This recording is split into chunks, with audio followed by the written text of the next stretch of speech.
el seminario de hoy versa sobre algoritmos cuánticos variacionales y Tensor Networks y cómo combinar estas dos tecnologías para mejorar la performance y los resultados que podemos obtener a la hora de resolver problemas de optimización clásicos, ¿vale?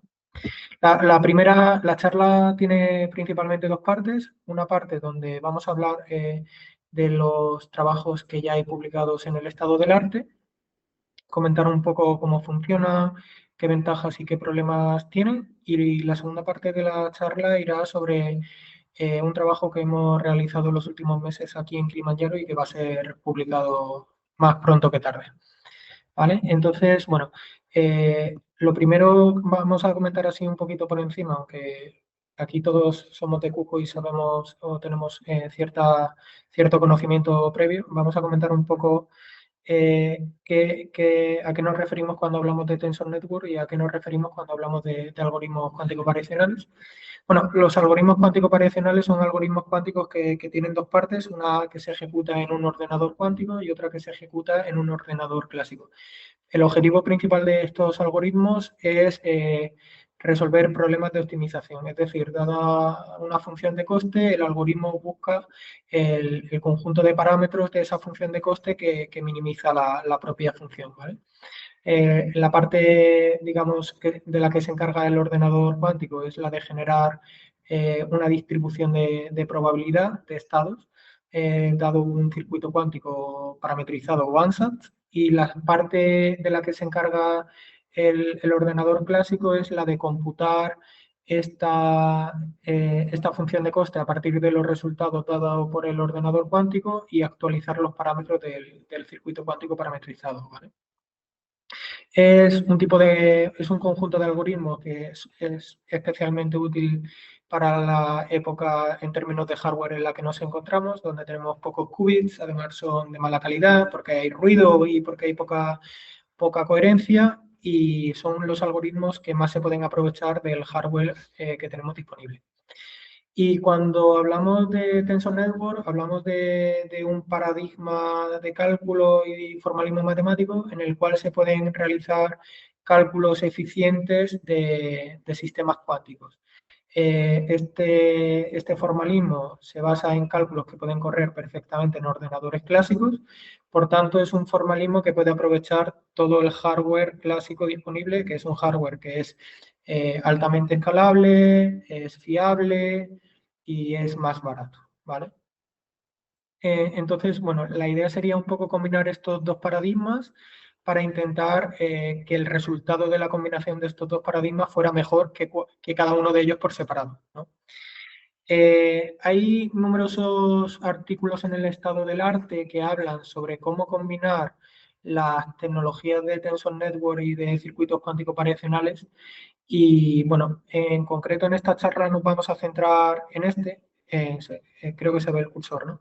El que se titula Synergy Between Quantum Circuit and Tensor Network. Y básicamente nos vamos a centrar en este paper porque es el más reciente y además referencia a los otros dos, con lo cual es un trabajo en el que se amplía y se mejora el trabajo de los otros dos papers que aparecen aquí, ¿vale? Por favor, dale a admitir porque creo que escucho a gente que quiere entrar. Entonces, vamos a explicar más o menos en detalle qué se hace en este trabajo. Y bueno, este trabajo implementa un protocolo completo en el cual combina Tensor Network y circuitos cuánticos variacionales. El protocolo consta de distintos pasos. En un primer paso se utiliza un tipo concreto de Tensor Network que se llama MPS, Matrix Product State. Es un tipo de representación en Tensor Network que es especialmente útil cuando lo queremos combinar con circuitos cuánticos, ¿vale? Entonces, el primer paso de este proceso es, dado un MPS que representa un estado cuántico que es que es una solución genérica subóptima o mala de nuestro problema que queremos optimizar, lo primero que hacemos es coger este MPS, que representa, como digo, un estado cuántico malo, y optimizarlo a través de un algoritmo de Tensor Network. En este caso, en este trabajo, utilizan el algoritmo de MRG, luego explicaremos de qué trata. Y una vez optimizado, obtenemos un MPS después de este proceso de optimización en Tensor Network, obtenemos un MPS que representa una solución mejor que la solución de partida, ¿vale? Esta solución que obtenemos, siendo mejor que la solución de partida, en principio no va a ser una solución global del sistema, es decir, no es la mejor solución que podemos encontrar. El segundo paso sería traducir del formalismo de Tensor Network a un formalismo que pueda ser, digamos, trabajado por una QPU, sería traducir este MPS a un circuito cuántico parametrizado. Y el tercer paso sería mejorar la expresividad de este circuito cuántico que representa el MPS, resultado de la optimización en Tensor Network, utilizar este circuito cuántico parametrizado ampliado para que el algoritmo cuántico variacional continúe con la optimización, empezando en el punto de partida, resultado de la optimización del DMRG.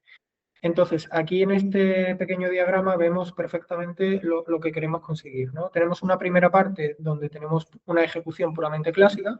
Esta ejecución que es puramente clásica tiene un coste en términos de tiempo y te devuelve una solución que es mejor en términos de energía, mejor que la inicial, pero no es una solución energética aceptable, puesto que hay otros estados que tienen una mejor solución. Entonces, ampliamos, traducimos este MPS a un circuito cuántico parametrizado, añadimos más puertas parametrizadas a este circuito cuántico parametrizado para aumentar la expresibilidad del circuito y ahora el variacional se tiene que encargar solo de optimizar la función de coste empezando en un punto de partida muchísimo mejor que si hubiese empezado en un punto de partida aleatorio como puede ser la curva negra. Esta estrategia no solo te reduce el tiempo de cálculo, puesto que necesitan menos pasos para llegar a una solución aceptable, sino que también, como veremos posteriormente, evita la presencia de barra en plateau. Es decir, evita que el algoritmo cuántico se quede atascado en mínimos locales subóptimos, ¿vale? Porque no puede encontrar caminos debido a la desaparición del gradiente que conduzcan a óptimos globales, ¿vale? Entonces, como hemos comentado, la primera parte del procedimiento es optimizar mediante un algoritmo de Tensor Network el estado MPS para dar lugar a un estado MPS que represente una solución mejor. Para ello, en este trabajo utilizan el algoritmo de MRG, es un algoritmo muy conocido, se ha utilizado principalmente antes, se utilizaba principalmente en temas de materia condensada, de análisis de estados térmicos y cosas parecidas. Entonces, este algoritmo es un algoritmo variacional en el sentido de que consigue buscar una mejor solución de forma iterativa a partir de una solución anterior. ¿Vale? Aquí tenemos un paper que nos explica cómo podemos codificar hamiltonianos de tal forma que puedan ser optimizados por el algoritmo de MRG. ¿Vale? Entonces, si queremos utilizar este algoritmo para resolver problemas clásicos, los problemas clásicos, los hamiltonianos que representan esos problemas clásicos tienen interacciones no locales, es decir, tienen interacciones que van más allá de los primeros vecinos. ¿Vale? Entonces, para que el DMRG pueda servir como algoritmo de optimización, necesitamos primero que ese hamiltoniano se pueda convertir a una cosa que es un MPO, que es el objeto con el que va a trabajar el DMRG, y ese MPO tiene que poder codificar el hamiltoniano. Típicamente, estos MPOs tienen interacciones únicamente locales, pero se puede hacer una serie de mapeos que te permitan traducir hamiltonianos con interacciones no locales a MPOs. Y bueno, aquí podemos ver un poco cómo opera el DMRG. Básicamente el DMRG tiene una serie de parámetros, en principio el número de pasos del optimizador y otro parámetro importante es la dimensión interna del MPO. La dimensión interna del MPO representa que el tamaño o el espacio de correlaciones que es capaz de capturar del sistema cuántico. Es decir, cómo de bien estamos mapeando en el objeto MPO las interacciones que genera nuestro hamiltoniano. Como podemos ver, a una dimensión interna mayor, el espacio de estados que estamos explorando es mayor y, por tanto, la capacidad de obtener soluciones mejores también es mayor. A costa, eso sí, de tener que realizar más pasos, puesto que el espacio de estados que estamos mapeando es mayor, necesitaremos más pasos para poder encontrar la solución óptima. Entonces, aquí podemos ver que la roja, que tiene una dimensión interna de 16, alcanza mejores soluciones que la de 8, que a su vez alcanza mejores soluciones que la de 4. ¿Vale? Bien, también hicimos una serie de comparaciones de cómo el DMRG por sí solo se podía comparar con otros algoritmos clásicos como el Greedy, en concreto para un problema como el MASCAT, y vemos que el DMRG es un algoritmo de por sí solo suficientemente bueno, pero que cuando aumentamos el tamaño del problema que queremos resolver, para obtener soluciones consistentemente igual de buenas o mejores que el Greedy, tenemos que aumentar el tamaño de la dimensión interna de nuestro MPO, es decir, que nuestro sistema capture espacios de estados cada vez mayor. Eso impone un coste que crece y que hace que para tamaños arbitrariamente grandes el DMRG por sí solo no sirva como un algoritmo de optimización bueno, porque nos impondría unos costes computacionales que son prohibitivos. ¿Vale?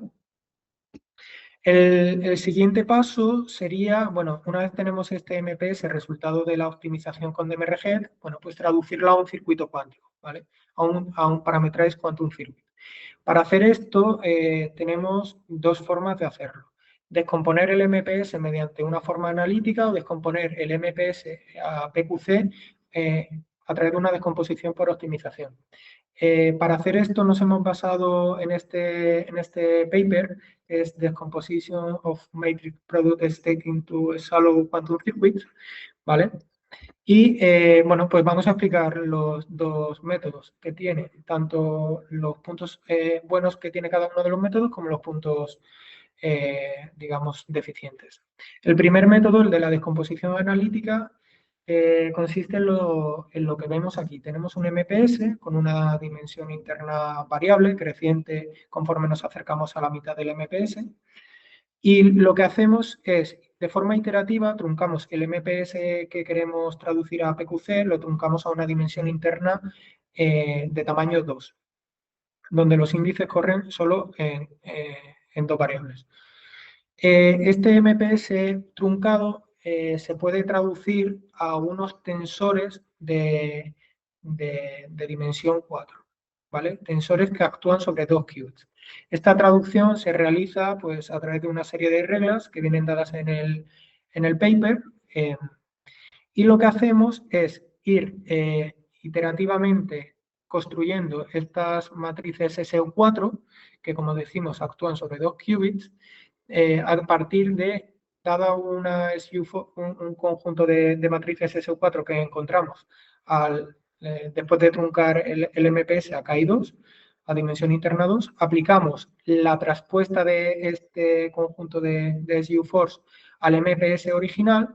Esto lo que va a hacer es acercar el MPS original a 0, puesto que si estas SU4s, este conjunto de SU4s, nos replican de forma aproximada el MPS original a un PQC, si aplicamos las traspuestas, las Dagger, como son operaciones unitarias, esta operación lo que nos va a hacer es que el MPS original se acerque a un MPS producto de todos ceros, ¿vale?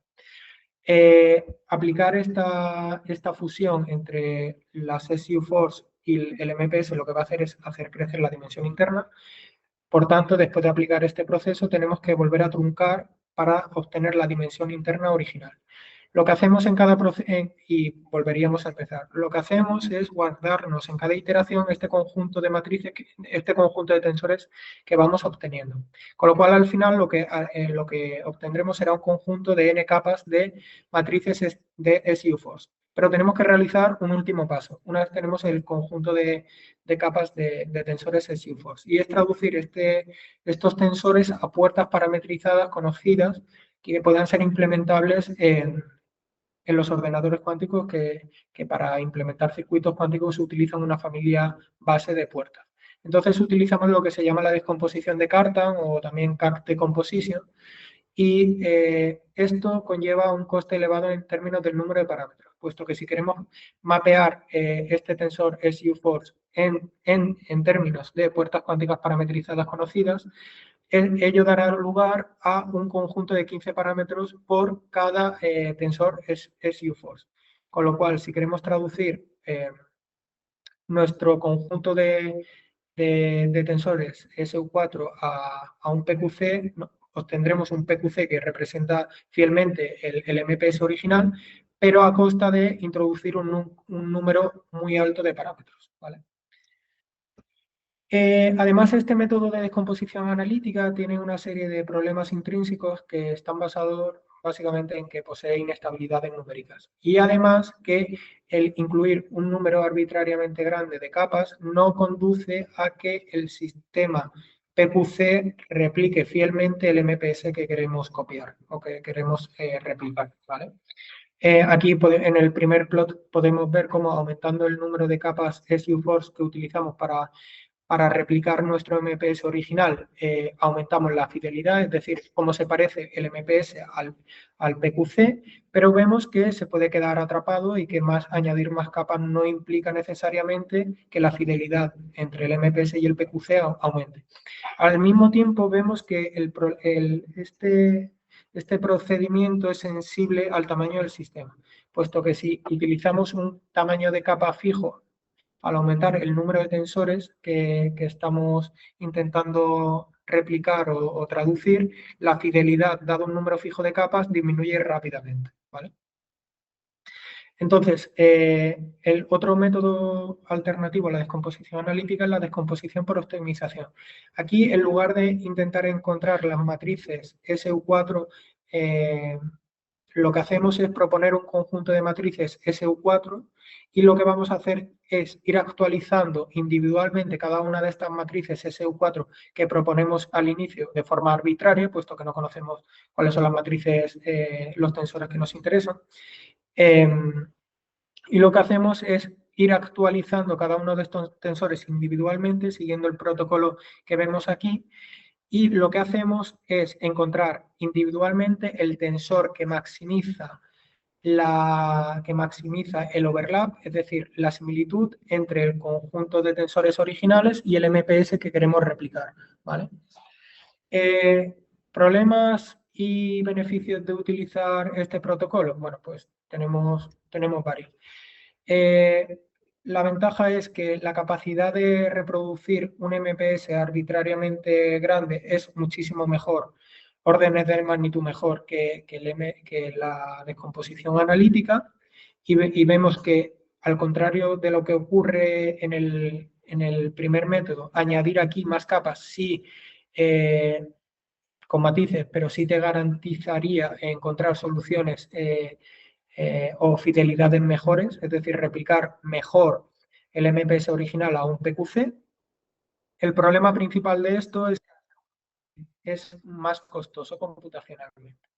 Entonces, lo que hemos encontrado también es un paper que implementa una combinación entre los dos métodos, el método analítico y el método de descomposición por optimización. Y lo que vemos es que hay un método óptimo que conlleva utilizar los dos métodos y que maximiza la fidelidad. En este caso, la no fidelidad, que es el 1 menos la fidelidad, por así decirlo. Y bueno, este es el método, digamos, del estado del arte que se utiliza para traducir un MPS a un circuito cuántico parametrizado. Entonces ya tenemos los dos primeros módulos, que es optimizar un MPS con un algoritmo de Tensor Network y traducir esa solución a un circuito cuántico parametrizado.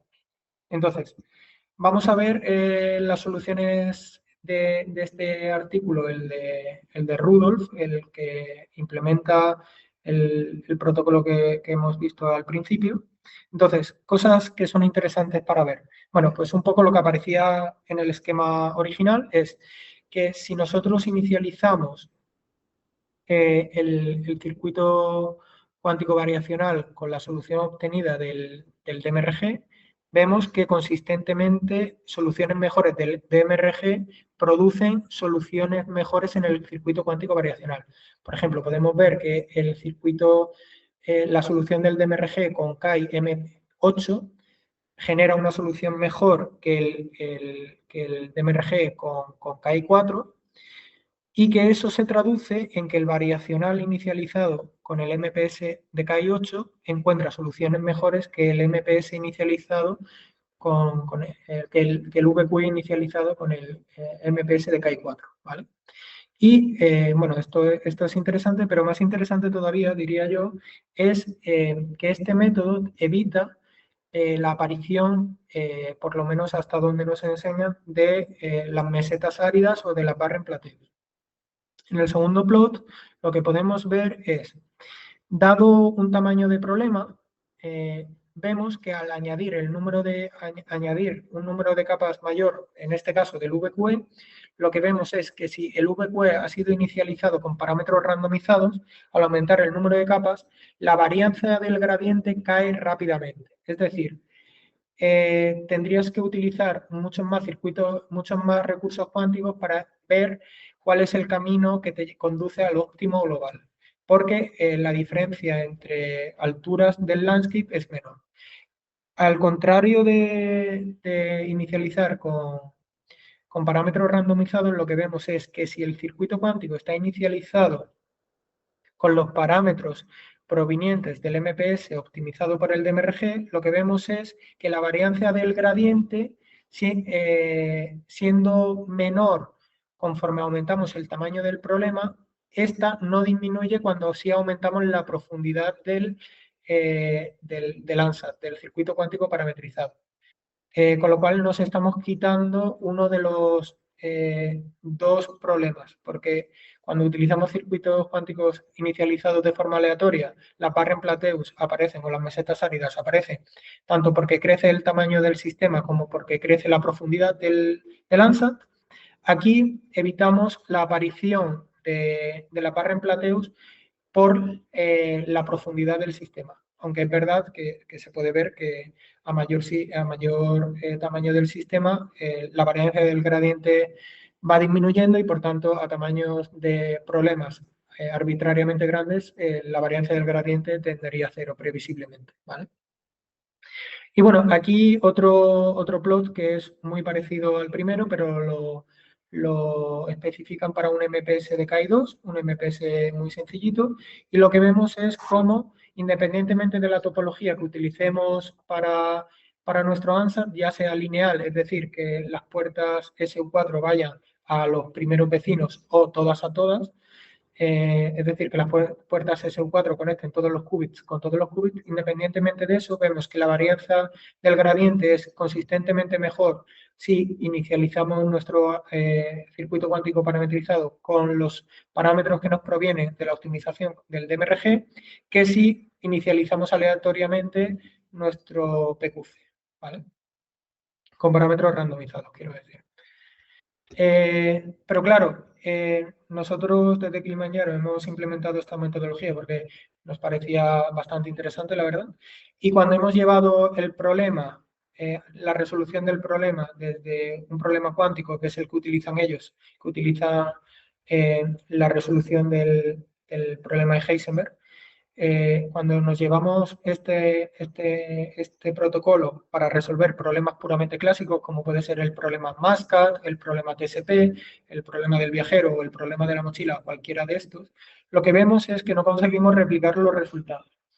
Es decir, que cuando utilizamos nuestro algoritmo cuántico variacional, en este caso el VQE, y lo inicializamos con la solución proveniente de la optimización del DMRG, lo que vemos es que si nuestro DMRG nos da un estado cuántico que posee un nivel de energía dada por la línea roja discontinua, lo que vemos es que nuestro algoritmo VQE no es capaz de mejorar la solución de partida que se le da, independientemente del tipo de optimizador que utilicemos, ya sea uno que sea libre de gradiente, como es el algoritmo CMA, que es un algoritmo evolutivo, o ya sea un algoritmo que esté basado en gradiente, como puede ser el COBIA, ¿vale? De hecho, en el Covila se ve muchísimo mejor como claramente hay un suelo de cristal que no consigue vencer nuestro algoritmo VQE. Entonces, bueno, desde Kilimanjaro estuvimos viendo a qué se podía deber esto. Utilizamos el protocolo para replicar, sí, los resultados que daban con el problema del modelo de Heisenberg, con lo cual no era un problema de una mala implementación. Lo que estaba pasando era un poco más, bueno, aquí también podemos ver cómo si conseguíamos replicar para un problema clásico una de las dos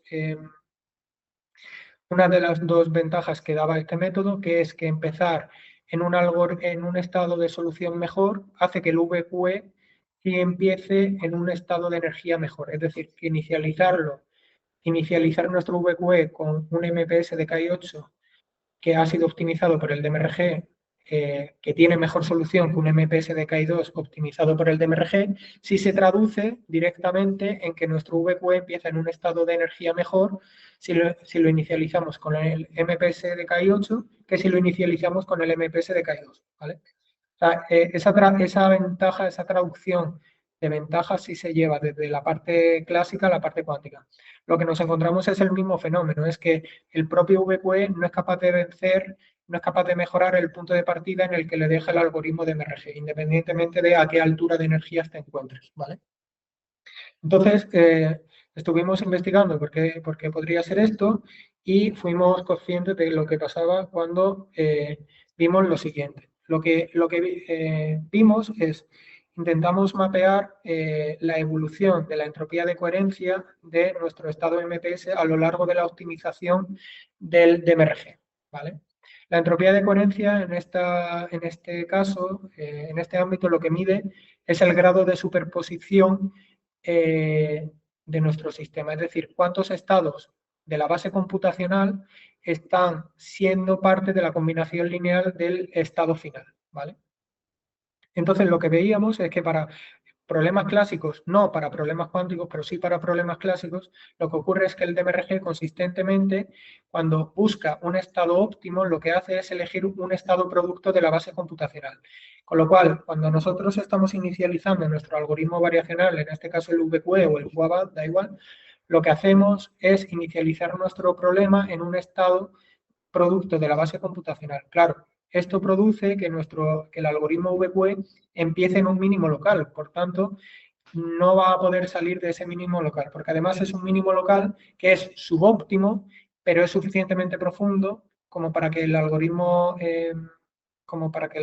variacional no consiga escapar. Entonces, para validar un poco esta primera hipótesis, lo que hicimos fue modificar el DMRG para asegurarnos de que el DMRG, la solución que nos diese, fuese una solución mejor que la de la solución promedio, pero que tuviese un cierto grado de superposición, es decir, obligar al DMRG a que la solución que nos dé, como mínimo, tenga más de un estado eh, eh, que participe en la combinación lineal, ¿vale? Que haya más de un estado en la combinación lineal. Y utilizando este DMRG modificado, lo que vimos es que si utilizamos la solución de este DMRG modificado para inicializar nuestro algoritmo variacional para el mismo problema, para el MASCAP, lo que vemos es que es verdad que empieza en un nivel de energía superior, puesto que no estamos cogiendo solo el estado fundamental, sino que estamos cogiendo una combinación lineal de estados, pero evita que se quede atrapado en mínimos locales, como a diferencia de la metodología original, que te daba un estado bueno, pero que era un mínimo local. ¿Vale? Y aquí podemos ver cómo el DMRG modificado supera el VQE con el DMRG modificado, supera el estado de energía en el que le deja el DMRG, lo supera y no solo supera el estado de energía en el que le deja el DMRG modificado, sino que también supera el estado de energía en el que te dejaría el DMRG, digamos, canónico. ¿Vale? Incluso también mejora, para este caso en particular, el algoritmo greedy que habíamos visto antes. ¿Vale? Esto es un poco el resumen de cómo estaba el estado del arte y de qué problemas y qué ventajas tiene esta metodología. Entonces, lo que os vamos a enseñar ahora en la segunda charla es qué hemos hecho o en qué hemos trabajado desde Kilimanjaro y qué hemos propuesto, ¿vale? Entonces, siendo conscientes de que la entropía es una métrica importante para los algoritmos cuánticos variacionales, es decir, es una métrica que afecta directamente al rendimiento de estos algoritmos cuánticos variacionales, lo que hemos hecho ha sido, vale, lo que hemos hecho ha sido lo siguiente.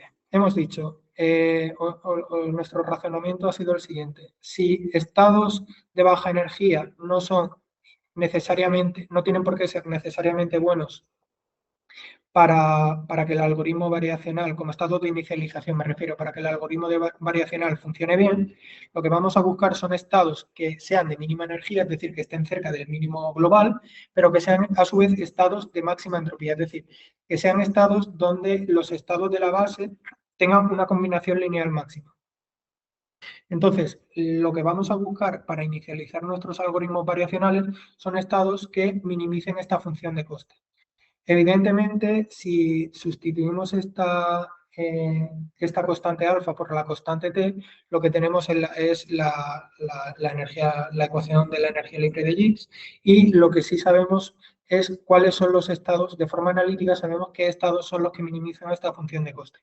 Los estados que minimizan esta función de coste son los estados de Gibbs puros o estados de Boltzmann, ¿vale? Entonces, si movemos estos estados a un diagrama en términos de energía-entropía, lo que veremos es que los estados de Gibbs puros o estados de Boltzmann son estados que se encuentran en la frontera de este diagrama entropía de energía. Es decir, son estados que, dado un nivel de energía, tienen la máxima entropía posible. Para situarnos un poco más, un estado Hadamard, un estado de superposición uniforme, en este caso sería un estado de Gibbs donde la temperatura de este estado es infinita. Es decir, un estado Hadamard es un estado de Gibbs puro específico. Por otro lado, un estado producto, un estado de la base computacional, sería un estado que se encuentra en la recta real, es decir, un estado que tiene una cierta energía, pero que la entropía es cero, puesto que solo participa él dentro de la combinación lineal. Y cualquier otro estado se encuentra dentro del diagrama, ni en la frontera real, ni en la frontera superior, ni en la frontera de la recta real, quiero decir. ¿Vale?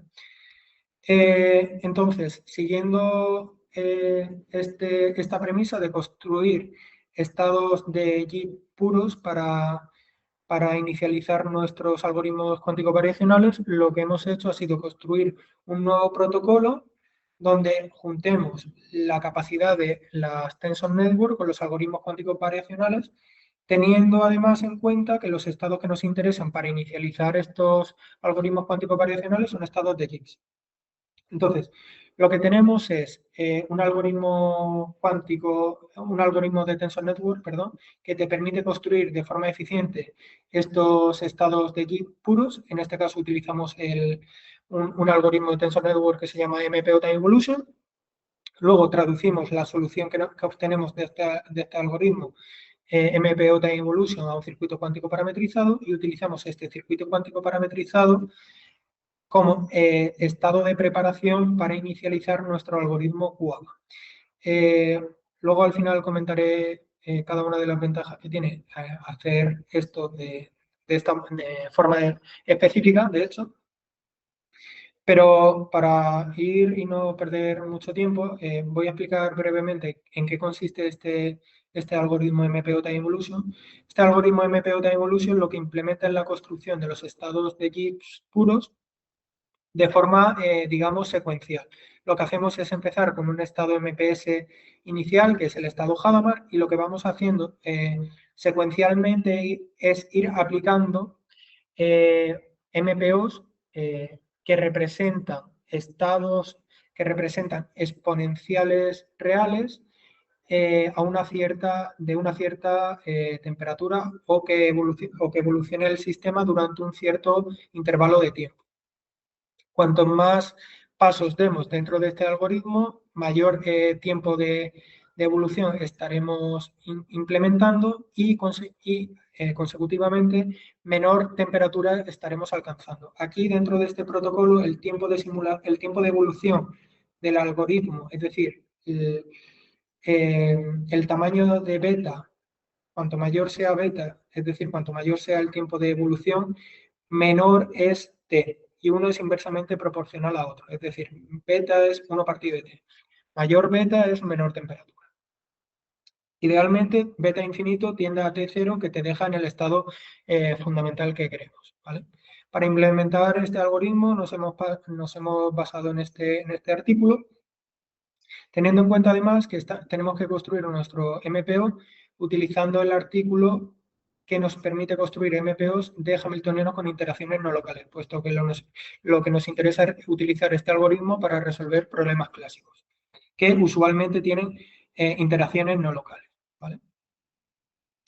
Entonces, vamos a enseñaros los resultados que hemos encontrado para validar la hipótesis de que efectivamente estos estados de Gibbs que construimos con nuestro algoritmo de Tensor Network MPO Time Evolution maximizan el rendimiento en concreto del algoritmo QABA. Entonces, apoyándonos, que es muy intuitivo, en el diagrama de entropía-energía, vemos que si nosotros nos colocamos, construimos estados que tienen una cierta energía E sub G, si inicializamos el QABA con estados de energía, todos con energía E sub G, pero distinta entropía, lo que vemos es que a mayor entropía del estado de inicialización, dada la misma energía, la calidad de la solución del QABA mejora consistentemente. Es decir, dado una energía, la entropía relativa que tiene ese estado impacta directamente en cuál es la calidad en términos de solución relativa, cuál es la calidad con la que vamos a obtener de nuestro algoritmo QABA. Idealmente, estados de entropía relativa 1, es decir, estados de Gibbs, maximizan el rendimiento del algoritmo QABA si utilizamos estos estados de Gibbs para inicializar el propio algoritmo variacional, ¿vale? Más resultados. También nos ha interesado comparar estos estados de Gibbs a temperatura distinta de infinita, que sería el estado de Hadamard, contra el propio estado de Hadamard, puesto que hay en la literatura hay numerosos papers que hablan de que el estado de Hadamard para el QABA de primera generación, es decir, aquel que implementa el mixer genérico, es un buen estado de partida y suele ser mejor que los estados randomizados. Entonces, lo que tenemos aquí pintado es la diferencia de energía final si nosotros inicializamos nuestro QABA con el estado Hadamard o si nosotros inicializamos nuestro QABA con un estado de Gibbs que tiene cierta temperatura. Lo que vemos es que la diferencia de energía final entre el QABA inicializado con el estado Hadamard y el QABA inicializado con un estado de Gibbs cada vez a menor temperatura, esa diferencia se va agrandando. Es decir, el gap entre las soluciones finales del QABA va aumentando si nosotros, digamos, inicializamos estos dos puntos de forma cada vez más separada. Si vamos distanciando estos dos puntos, ¿vale? Esto nos permite comprobar que un estado de Gibbs a menor temperatura que la temperatura infinita es un estado de inicialización mejor que el estado Hadamard, ¿vale? Y el otro punto dentro del diagrama con el que nos interesa compararnos es contra un estado producto que tenga la misma energía. Esta comparación la hacemos puesto que sabemos que el DMRG nos deja de forma consistente en estados productos, ¿vale? Entonces, lo que hacemos es, de igual forma, comparar la diferencia de las calidades de la solución del QABA si inicializamos nuestro QABA con un algoritmo, con un estado de Gibbs a una cierta temperatura, o si inicializamos nuestro QABA con un estado producto de energía similar. En realidad, lo que hacemos es compararlo con un estado producto que esté un poquito más cerca del mínimo, puesto que es difícil encontrar el estado producto que tenga exactamente la misma energía. Es decir, el estado producto empieza encima, además, con un sesgo positivo hacia él. Y lo que vemos es que incluso con ese sesgo favorable hacia el estado producto, el estado de Gibbs gana consistentemente independientemente del tamaño del sistema, ¿vale? Porque como aquí podéis ver, la energía relativa entre el estado producto y el estado de Gibbs es positiva, lo que indica que la energía relativa del estado producto es superior a la energía relativa del estado de Gibbs, de la solución del QABA. Y bueno, estos son los últimos resultados que os queremos enseñar. Lo que vemos en el plot de la derecha es el mapa de calor de nuestro diagrama entropía-energía para una instancia concreta, ¿vale? Lo que vemos aquí es cómo, dado una energía, si nosotros vamos subiendo en entropía, la calidad de la solución que encontramos es mejor, siendo verde o principalmente verde en el borde y siendo roja en el core del diagrama. Es decir, aquí vamos a encontrar estados con poca entropía y por tanto la calidad que van a arrojar, que va a arrojar el QABA si inicializamos ese algoritmo con estos estados que se encuentran aquí, va a ser peor que si inicializamos el algoritmo con estados que tienen la misma energía de partida pero mayor entropía, ¿vale? Y bueno, aquí podemos comprobar cómo si utilizamos esta estrategia, ahora podemos utilizar la combinación del paradigma de Tensor Network y de algoritmos variacionales correctamente, correctamente para solucionar problemas clásicos, puesto que aquí vemos como un algoritmo como el algoritmo MPO de Evolution crea estados de Gibbs puros a distintas temperaturas. Este estado de Gibbs está a una temperatura más alta y por tanto está más alejado de la solución global, y este estado de Gibbs está a una temperatura más baja y por tanto está más cerca de la solución global. Lo que vemos es que ahora sí el algoritmo variacional QABA puede aprovechar el estado de partida en el que empieza, que es el estado de partida dado por el MPO Time Evolution, y mejorar la solución, ya que ahora no tiene el problema de que se quede atascado en mínimos locales. ¿Vale? Y bueno, aquí está la comparativa entre dos estados de Gibbs puros a dos temperaturas y comparado contra un VQ randomizado. Y lo he dicho mal, esto no es el QABA, esto es el VQ, perdón. Y eso sería todo. Muchísimas gracias.